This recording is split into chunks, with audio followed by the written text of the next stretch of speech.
Exodus chapter 20 verse 7. Basahin natin ng sabay-sabay. Ready? Read.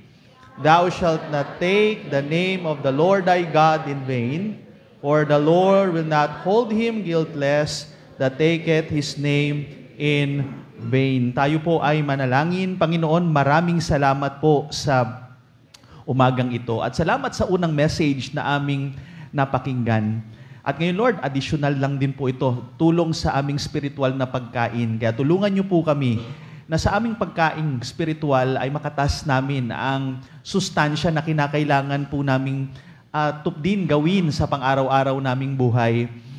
Ang amin pong theme for this month ay nakaka-challenge kasi, Lord, it's all about yung integridad at saka dignidad na talagang sa panahon po namin ay salat po itong, kumbaga marami ang nawawalan na po ng ganito, nawawalan na po ng integrity at saka ng dignity.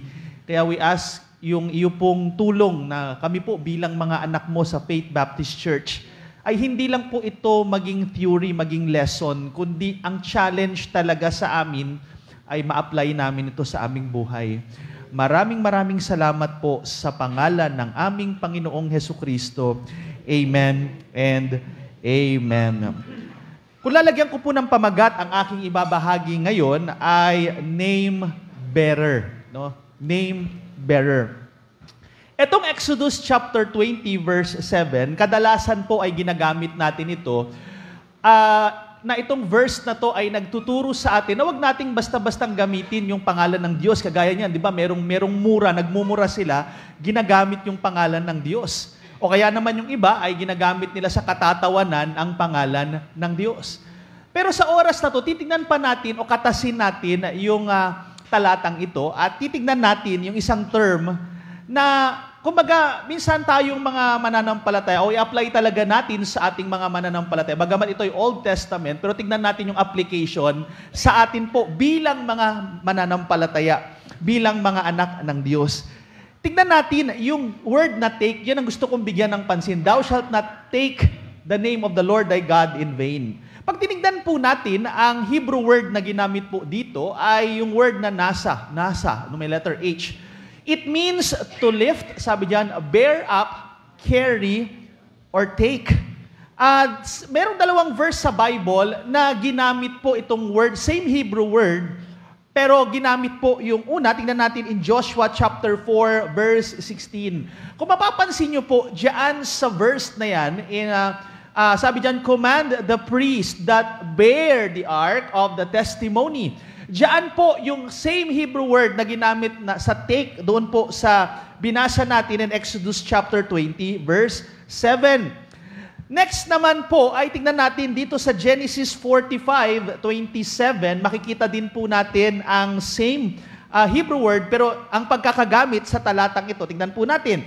And they told him all the words of Joseph, which he had said unto them, and when he saw the wagons which Joseph had sent to carry him, napansin niyo po yung word na carry po dyan, it's the same Hebrew word. Kaya sa oras na ito ay kung babalikan natin yung binasa nating talata, titingnan natin yung isa pa sa application ng talatang ito, na pag sinabi nating thou shalt not take the name of the Lord thy God in vain, Tagalogin ko po, no? Ang ibig sabihin sa Tagalog, huwag, di ba merong ang kadalasan ng translation nakita, huwag mong babanggitin ang pangalan ng iyong Diyos nang walang kabuluhan. Pero tingnan natin yung isa pang kahulugan ng salita. Pag translate natin in Tagalog, huwag mong dadalhin ang pangalan ng Panginoon mong Diyos na walang kabuluhan. Mga kaibigan at mga kapatid, tamang-tama sa atin bilang mga anak ng Diyos, bilang mga tinatawag na Kristiyano, kasi we bear the name of the Lord. Dala-dala po natin ang pangalan ng atin pong Ama sa Langit, dala-dala natin ang pangalan ng ating Panginoong Hesukristo. Tulungan tayo ng Panginoon na as we carry yung kanyang pangalan, dala-dala po natin yan, wag nawa maging walang kabuluhan ang pangalan ng Diyos na dala-dala po natin. At tandaan niyo po, ang theme natin is all about integrity and dignity. Sa atin pong bilang isang mananampalataya, whether we like it or not, nakakabit na po sa atin ang pangalan ng atin pong Diyos.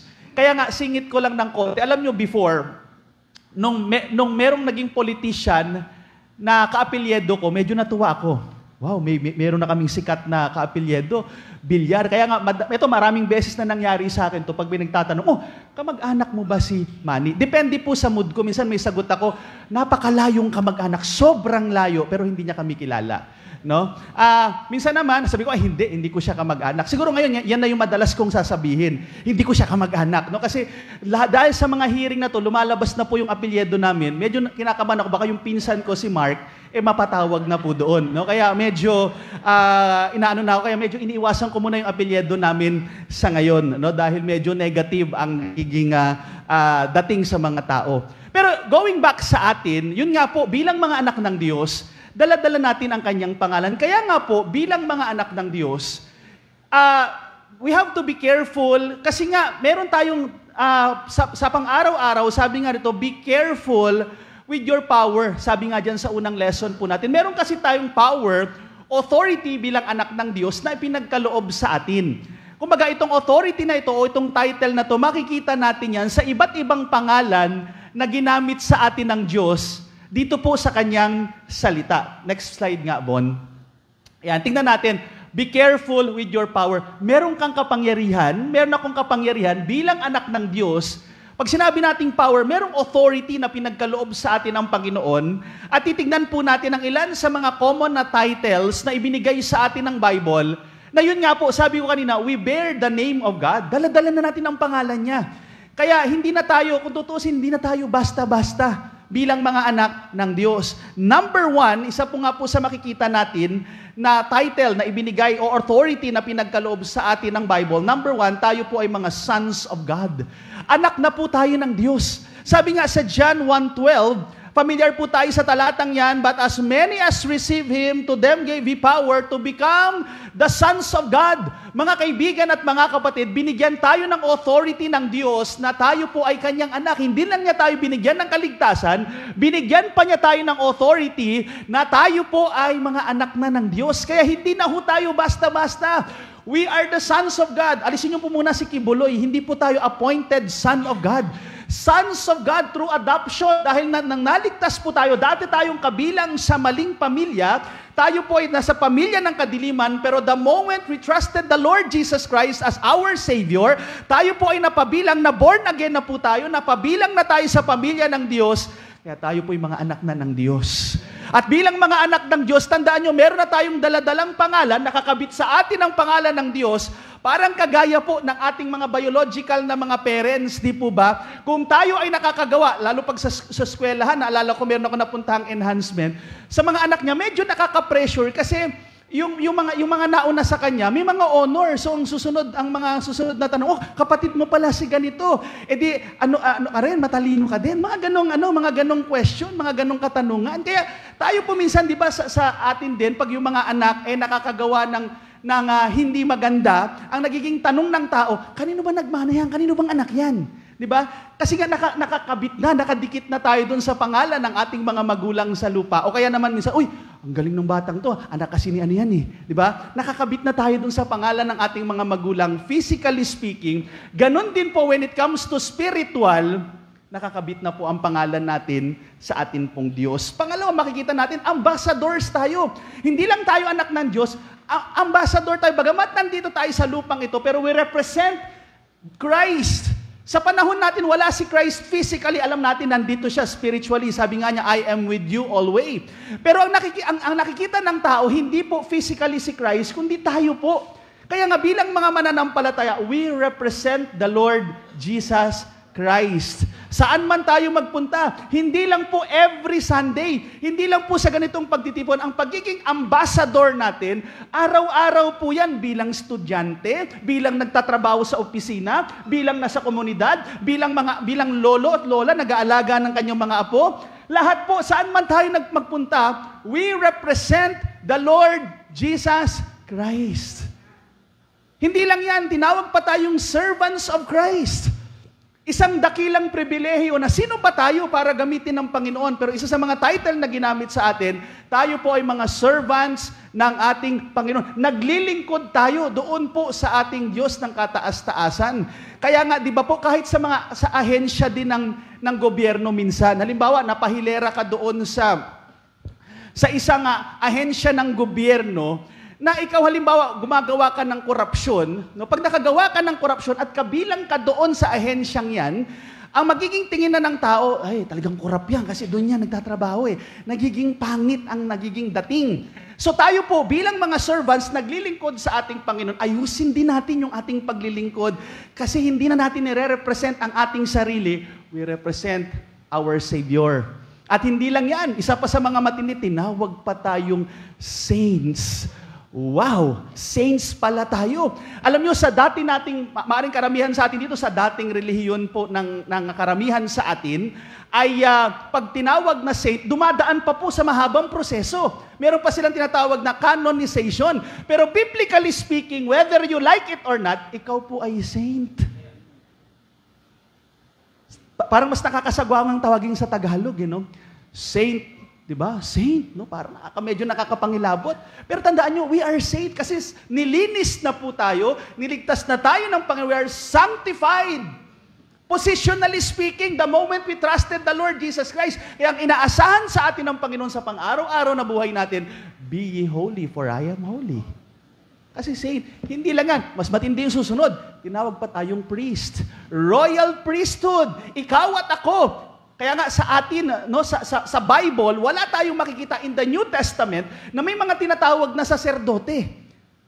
Nasa Old Testament po yan, may mga saserdote po ng panahon na yon at yung saserdote, ginagawa niyan, kumbaga nire-represent niya yung mga tao, lalo yung pinaka-high priest, sa Day of Atonement, para po sa bansang Israel, mag-aalay po doon ng clean animal para sa kasalanan ng Israel. Yun po ang ginagawa ng pinaka-high priest. Pero thank God, sa ating kapanahunan or in our dispensation, meron na ho tayong high priest in heaven. Yan po ang ginagawa ni Jesus Christ sa panahon po natin. Siya po yung ating mediator, siya yung ating high priest, at tayo pong lahat, whether you like it or not, tayong lahat ay mga priest. Hindi man natin tinatawag ang bawat isa, pero yan ang trabaho natin. As a priest, tayo po ay nakaka-direct, nakakalapit kay God. Anytime, anywhere, we can pray, we can ask yung pagpapala ng Panginoon, wisdom sa Kanya. Hindi na tayo kailangan dumaan kung ani-kanino. Yan ang blessing, yan ang authority na ibinigay sa atin. Tandaan niyo po, in pagan world, may mga, kumbaga, meron tayong mga makikita na mga pagano na hindi sila makaka-direct sa panahon ngayon, hindi sila makaka-direct, makakalapit sa kanilang kinikilalang Diyos-Diyosan, kailangan pa nilang lumapit sa priest, at ito pang mabigat, paglapit nila sa kanilang priest, may bayad.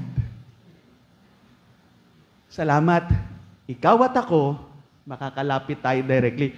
Wala na tayong babayaran kasi nabayaran na ni Jesus Christ. Yan ang blessing sa atin.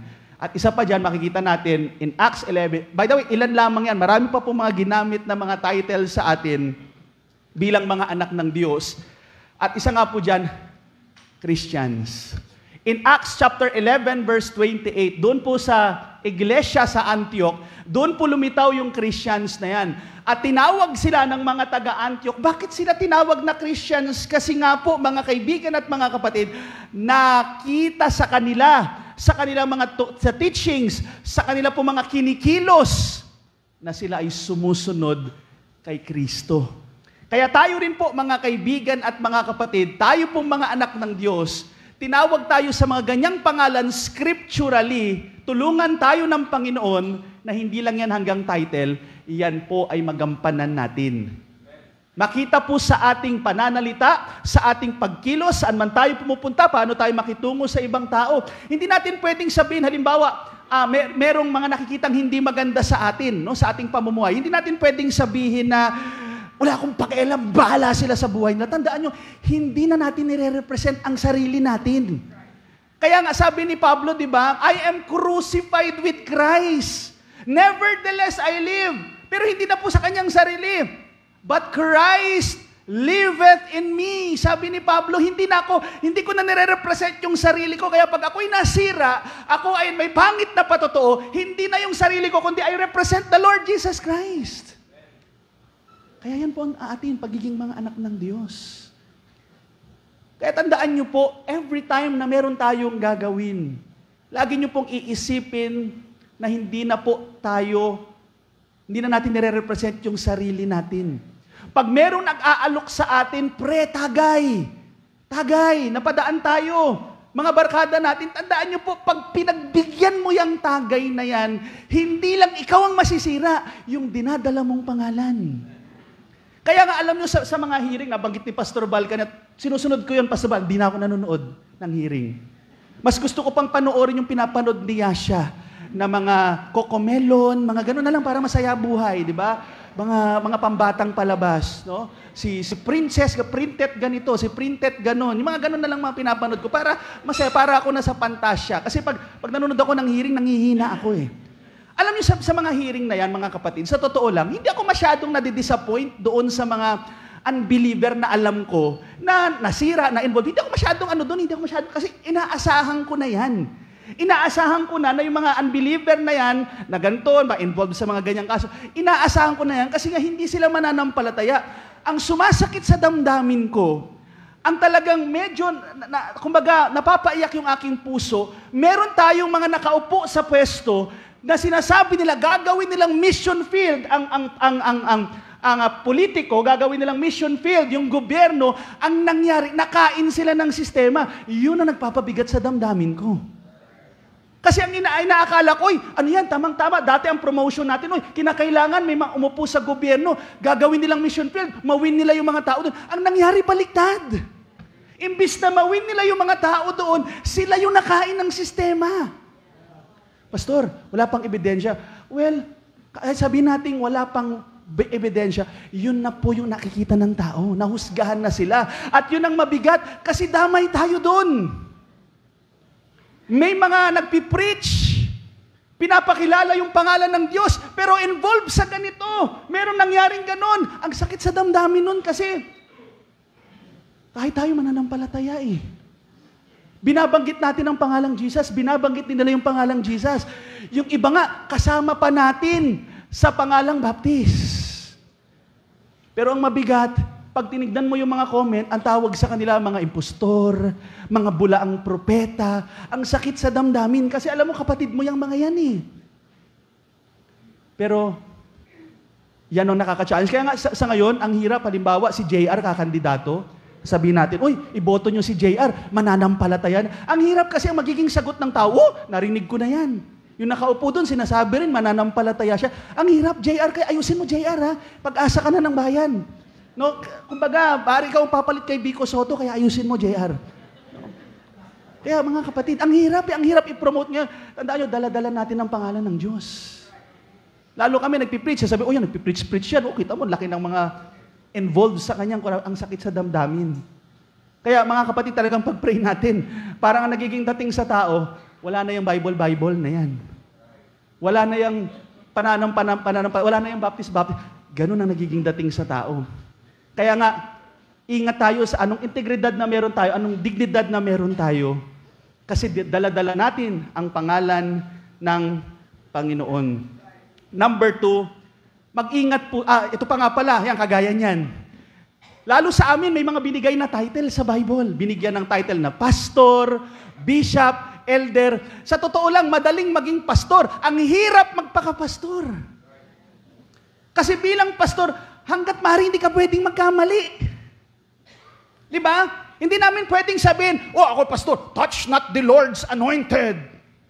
Kahit may ginagawa ng kalokohan, hindi po. That's wrong context, sa totoo lang.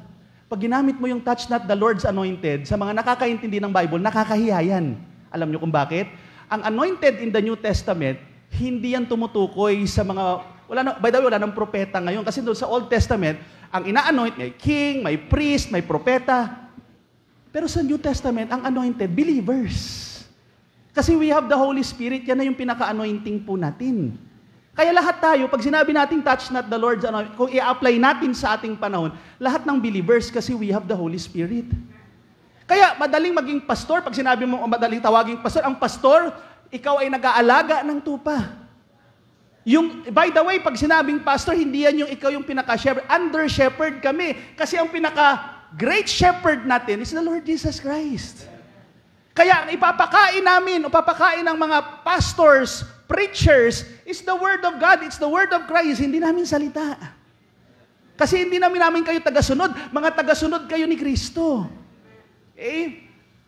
Bishop, tinawag ding bishop. Pag iniisip nating bishop ngayon, yan yung mga big time na pastor, yan yung mga maraming hawak, hindi yan ang tinuturo ng Bible. Bishop means overseer, local church lang yan. Isa lang din yan sa mga trabaho ng isang pastor, pare-parehas lang po yan. Isang tao, different function. Pastor, nag-aalaga ka kasi ng mga tupa ng Diyos. Tinawag kang bishop kasi you manage the church of God. At pag sinabing elder, wag na natin gamitin yung Tagalog kasi matanda, no? Medyo masakit pakinggan. Okay? Pero pag sinabi nating elder, spiritually mature dapat. Kaya ang hirap, talagang madaling tawaging pastor. Pero pag nandun ka na, kinakailangan gawin mo yan kung ano yung gusto ng Diyos, hindi yung gusto namin. Mga kaibigan at mga kapatid, let's go to number 2. Name bearer, hindi lang po sa power na binigay sa atin dahil dala-dala natin yung pangalan ng Diyos. Ito pa, sa ating mga practices, ingat-ingat po tayo kasi we carry the name of God. We carry the name of Christ. Kaya nga sabi ng 1 Thessalonians chapter 5, verse number 5, ye are all the children of light and the children of the day. We are not of the night nor of darkness. Hindi na ho tayo sa pamilya ng kadiliman. Tayo po ay nasa liwanag na. So bilang anak ng Diyos, inaasahan ng tatay natin sa langit na tayo po ay lumalakad sa liwanag. Mga anak ng Diyos, hindi tayo Christmas light, patay sindi. Pag Sunday nakailaw, Monday to Saturday nakapatay, hindi ganon. Ang pagiging anak ng liwanag, araw-araw. Ephesians chapter 5 verse 8, for ye were sometimes darkness, dati tayong nasa kadiliman, but now are ye light in the Lord. Walk as a children of light, lumakad ka. Lumakad ka na isang anak ng liwanag. Tayo mga anak ng liwanag, hindi ng kadiliman. Kaya nga, di ba sabi ng Matthew 5:16, let your light so shine before men, sa harapan ng ibang tao. Bakit po? That they may see, makita nila, they may see your good works. Hindi tayo naligtas sa good works. Malinaw po yan sa Bible, Ephesians chapter 2, 8 hanggang 9, we are not saved by works, pero bilang mga believer, God is expecting sa buhay natin na magpakita tayo ng mabuting patotoo. That they may see your good works. At ano magiging effect nito? They will glorify the Father. Kaya mga kaibigan at mga kapatid, ingat po tayo sa mga practices natin. Number 1, sa atin pong mga pananalita. Actually, this is very basic. Pero sa ganitong, sa ganitong bahagi pa lang, diyan pa lang, nagagamit minsan tayo ng kaaway. Paano tayo magsalita?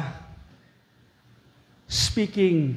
Sabi po ng Proverbs chapter 21, verse 23, whoso keepeth his mouth and his tongue, keepeth his soul from troubles. Brother Aris, magandang pag-aralan tong verse na to. Manahimik ka na lang. Di ba? Alam niyo mga kaibigan at mga kapatid, ingatan po natin ang ating mga pananalita. Dahil sa pananalita natin, tandaan niyo po, pag sinuntok ka, magkakapasa ka, ilang araw lang, okay na yan. Pero pag ikaw ay nasuntok ng salita, nasugatan ka ng salita, natusok ka ng salita ng isang tao, minsan dekada lang, o dekada na, hindi pa yan nahihilom. Ganyang kabigat ang salita. Buhay pa ang kausap mo, pero pinapatay mo na siya, minsan sa pananalita. At minsan, hindi man tayo aware. Pero minsan sa mga pananalita natin, meron na pala tayong nasasaktan. Sa atin, okay lang yun. Minsan sa mga joke natin, okay lang yun. Pero yung pala iba, hindi na sila okay. Minsan, ito, nabanggit ko na, ulitin ko na naman. Di ba parang kagaya sa mga kababaihan, pasintabi po, no? Pero sa mga kababaihan, sabi ko nga, dinagdag ko sa aking kaisipan o sa bokabularyo na pag ang babae, sinabihan mong tumataba, minumura mo yan. Ingat kayo, hindi mo man siya minura sa pagkakaalam natin kung ano yung mura, pero pag sinabi, "Uy, sister, ang taba-taba mo na. Patay ka, wala na yan next Sunday." Alam nyo, ang hirap pa naman mag-follow up. Pag nasaktan ng ganyan, ang hirap po mag-disciple. Ang hirap na, "Sis, balik ka na. Tinawag ako. Ano taba-taba?" Kaya nga, di ba, sabi ko sa inyo, pag ganyan, parang sa misis ko lang sinasabi ko, lumiliit yung damit. Ganun na lang para, di ba, para hindi na masyadong masakit. Yung damit na lang ang lumiliit, hindi na yung tumataba yung tao. Kasi simpleng pananalitang ganyan, naapektuhan po tayo minsan. Hindi ka man, sa panahon ngayon, marami ng mga tinatawag na introvert, ika nga, no? Pagkausap mo, tahimik, pero pagdating sa social media, ang ingay.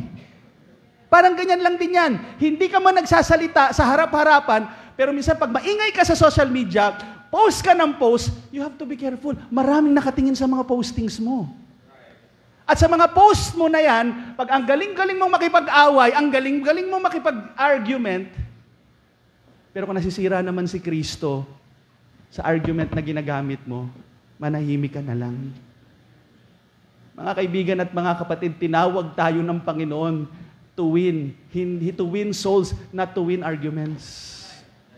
Sabi nga ng Bible, be ready always to give an answer. Pag ang kausap nyo sa tingin nyo walang magiging direksyon ng tigil mo na yan. Yung iba kasi gusto debate, pagalingan. Hindi ko po sinasabing masama yan. Pero tingnan nyo rin, ang nagiging takbo ng usapan. Kung yan ay walang magiging direksyon na maayos, tigil mo na yan. Hanapin mo na yung tao na interesadong matuto sa katotohanan. Yan na lang.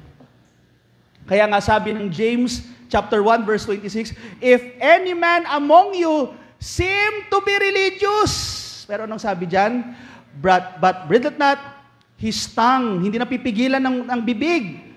"But deceiveth his own heart, this man's religion is vain."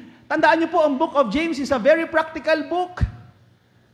Tawagin man tayo religious, o baptisman tayo, o ano man ang tawag sa samahan na kinabibilangan mo. Pero kung hindi ka marunong magpikil sa iyong dila, sa iyong bibig, sa iyong pananalita, kahit na sabihin mo, ang dami mong alam na verse sa Bible, pero ang tinatandaan ng tao, yung mga ginagawa natin hindi maganda, yung mga masasakit na nabitawan po natin. You have to be careful. Hindi lang yan. Hindi lang po sa ating mga pananalita, but number 2, yung stepping sa ating paglalakad.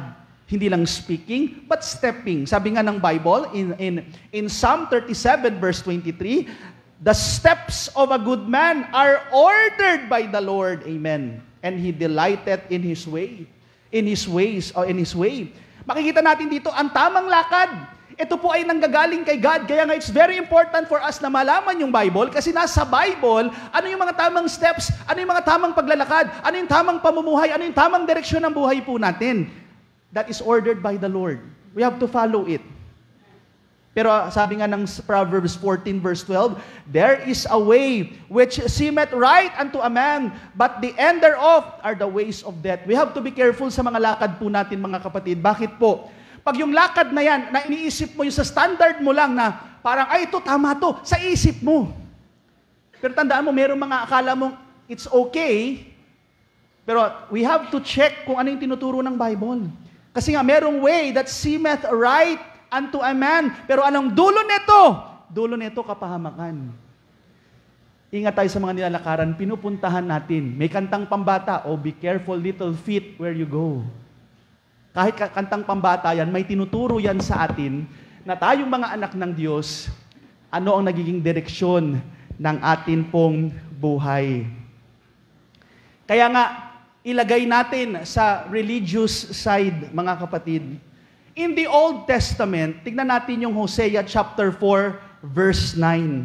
Ano ang sabi ng Hosea 4, verse 9? "And there shall be like people, like priests, and I will punish them for their ways and reward them their doings." Alam niyo, mabigat yung trabaho talaga ng mga nasa religious side.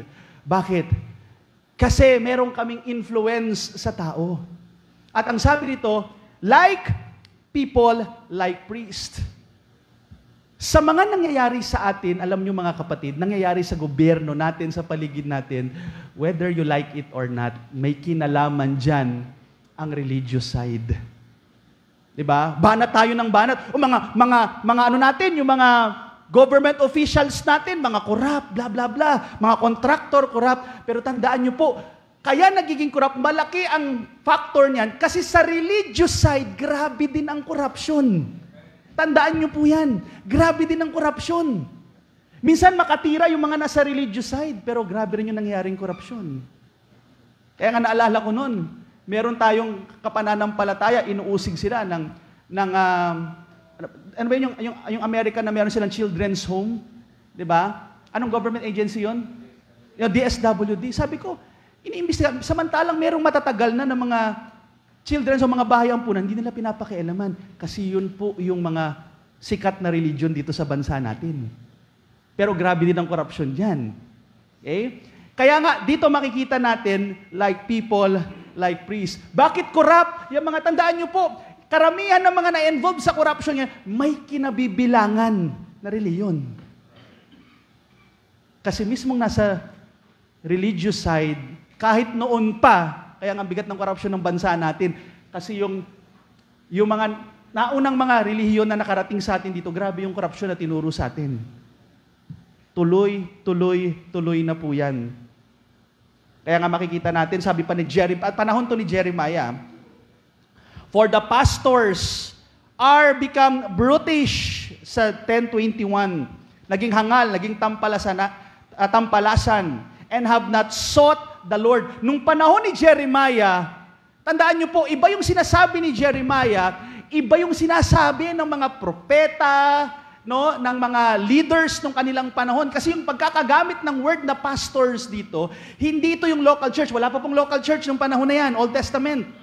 Pero yung sinasabing pastor, yan yung mga nag-aalaga sa Israel. Kasama dyan ng kings, kasama dyan ng mga propeta, kasama dyan ng mga priest. Sila yung nag-aalaga sa mga tao. Pero ang problema, nung panahon ni Jeremiah, iba yung sinasabi ni Jeremiah, iba yung sinasabi ng mga nasa religious side.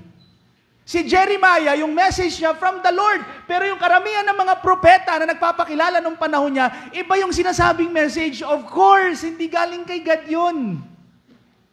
And sad to say, marami din po sa religious side ang nangangaral Sunday after Sunday, hindi na ho galing sa Word of God ang pinangangaral. Yan ang malaking problema din natin. Ang nakikita natin sa society natin na corruption, kasi mismong mga nagpapakilalang nagdadala sa Diyos ay hindi dinadala sa Diyos, kundi dinadala sa kapahamakan ng mga tao. Nawawala na po ang Diyos. Sabi pa ng Jeremiah 12:10, many pastors have destroyed my vineyard. My vineyard. They have trodden my portion underfoot. They have made my pleasant portion a desolate wilderness. Nababalitaan natin, religious side ito. Ano nangyayari ngayon? May mga sexual immorality. May mga nakawan din na nangyari. May corruption din. 'Di ba? May mga nagsisinungaling din in the religious side. Kaya nga sabi ko sa inyo kung merong ghost project, meron ding mga ghost ministry. Meron ding mga ghost missionary. Hindi ko sinasabing lahat yan. Salamat may mga tapat na mga missionaries. Salamat may mga nagsusuko ng buhay na nasa comfort zone sa Pilipinas, pumupunta ng ibang bansa para mag-share ng gospel doon. Salamat po doon sa mga tinawag ng Diyos. Pero huwag niyong kalilimutan, meron ding mga commissionary na imbis na, kumbaga sa Word of God, ang focus business. Kaya nga naalala ko yung classmate ko doon sa Biliran, nagulat siya, pinipicturan yung kanilang church building. Yung nagpipicture na yon, bakit niya pinipicturan? Pastor ko no, yun pala gagamitin dahil i-report sa Amerika, ang dami niyang gawain, yun pala lahat ng mga dadaanan, pinipicturan, i-report niya, oy, missionary ko, great church planter, ang dami ko nang natayong church, yun pala picture, ghost missionary yung ganun. Pero nangyayari ang religious side. Kaya mga kaibigan at mga kapatid, mabigat talagang dyan yung po makikita how corrupt humanity is. Pero salamat, kahit na po tayo ay may corruption, still, si God pa rin ang pwedeng tumulong sa atin. Siya ang makakapag-ayos. Ang mahalaga ay magpasa ilalim lang tayo sa Kanya. Tandaan niyo po, we bear His name. Dala-dala natin ang pangalan niya. Kaya sana sa pagdala natin ang pangalan niya, sinusunod din natin ang kalooban niya sa ating buhay. Putulin ko po muna yung message. Pray na po tayo. Let's pray. Father in heaven, maraming salamat po sa umagang ito. Thank you, Lord. Panginoon, ako po ay instrumento lamang. Hindi ko po intensyon na maka-offend. Pero Lord, kung may mga nasaktan, ituwid niyo po kami. Ako Lord, hindi ako exempted dyan. Kasama din ako dyan. May mga pagkakamali din ako. May mga kapalpakan din ako, Lord, tuwirin niyo po kami. Huwag niyo pong hayaan na itolerate namin ang sin, itolerate namin ang mga hindi kaaya-aya sa amin buhay. Minsan, garit kami sa mga korap, pero kami rin mismo ang nagtotolerate ng corruption. Lord, help us to repent, to change our mind, to change our direction. Na paano kami mag-isip, paano kami magsalita, paano kami kumilos, ito ay sumang-ayon sa iyong kalooban. Kaya sa oras na ito, kung merong nakikinig ngayon, kaibigan, maaring hindi ka pa sigurado sa iyong kaligtasan. Ito ang mabigat, may impyerno, may kapahamakan ang kaluluwa ng tao. Kaya nga, iniisip ng ilan, ang sarap magpakasasa, hindi nila naisip, anytime pwedeng mamatay ang isang tao. At ang taong walang Kristo, hindi na nampalataya sa iyo, ay impyerno ang pupuntahan. Kaya isa lang ang daan, ang katotohanan at ang buhay, si Jesus Christ lamang. Kaibigan, lumapit ka kay Jesus Christ, magtiwala ka sa Kanya, manampalataya ka sa Panginoong Jesucristo. Alisin mo sa isip mo, hindi relihiyon, hindi mabuting gawa, hindi ritual ang magliligtas sa iyo. Tanging si Jesus Christ. Pagkatiwalaan mo na yung ginawa niyang sakripisyo ay sapat ng kabayaran, sapat ng kapatawaran para hindi mapahamak ang iyong kaluluwa sa impyerno, manalig ka sa Kanya. Kausapin mo siya. Sa oras na to, pwede mo siyang kausapin. Pwede kitang gabayan sa isang panalangin. Ito po'y ariin mo na sarili mong prayer from the heart na nananalig ka sa Kanya. Ito na yung panalangin, kaibigan. Mahabaging Diyos, salamat po sa iyong mga salita. Nalaman ko po na ako'y makasalanan at hindi ko kayang iligtas ang aking sarili. Nananampalataya ako sa iyo, Panginoong Hesus. Ikaw lang sapat na para sa aking kapatawaran, sa aking kaligtasan. Kaya tinatanggap kita na nag-iisang daan patungo sa langit. Ito ang aking dalangin sa pangalan mo, Jesus. Amen and Amen.